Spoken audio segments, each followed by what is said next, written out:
السلام عليكم، مرحبا بكم في قناة ام رميسة. اليوم راح نشوفوا المايونيز، كيف طريقة صنع المايونيز في البيت. عندنا لا موطارد، عندنا الخردل، عندنا 5 حبات فرماج، 2 حبات بيض، 2 كيسان زيت نباتية مملوئين. نروحوا للخطوات. في روبو نسبقو 2 بيضات تاوعنا،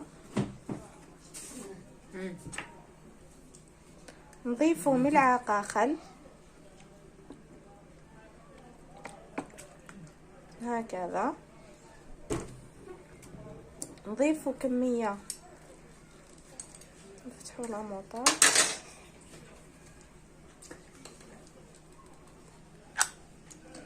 نضيفو هذه الكمية، كمية 2 ملاعق تاع لاموطارد،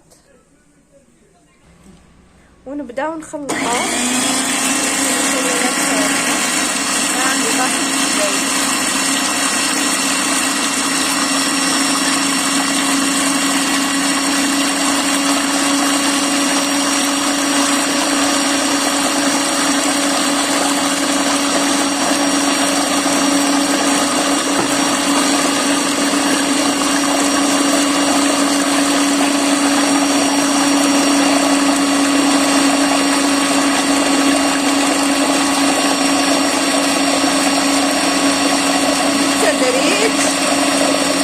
راكم تشوفوا ما راح حتى القطع.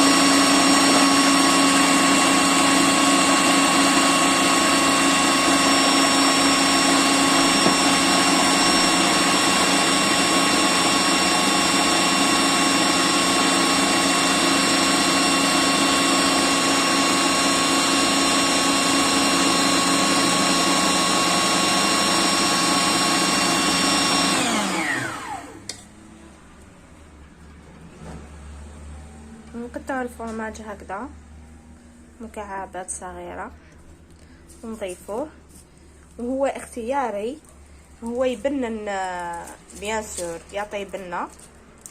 اللي ما حبش يديرو ما يديروش، يفضل يديروه.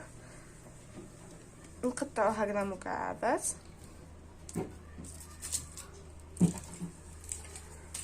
ونتمنى تدعموني بلايك واشتراك اللي ماشي مشترك في القناة في البيت تاعي، ويخلي لي تعليق باش ندير معاه الواجب حتى انا. طبعا اللي زارنا نزوروه ان شاء الله. هكذا حتى نكملوا 5 مكعبات تاع الجبن تاعنا.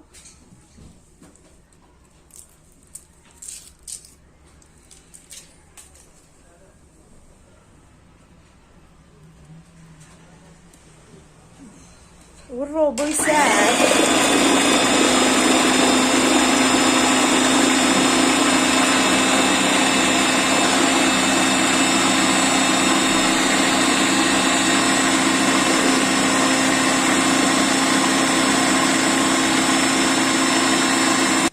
حتى تشوفوا وصل لهذا القوام نحبسه ونوري لكم النتيجة في إناء.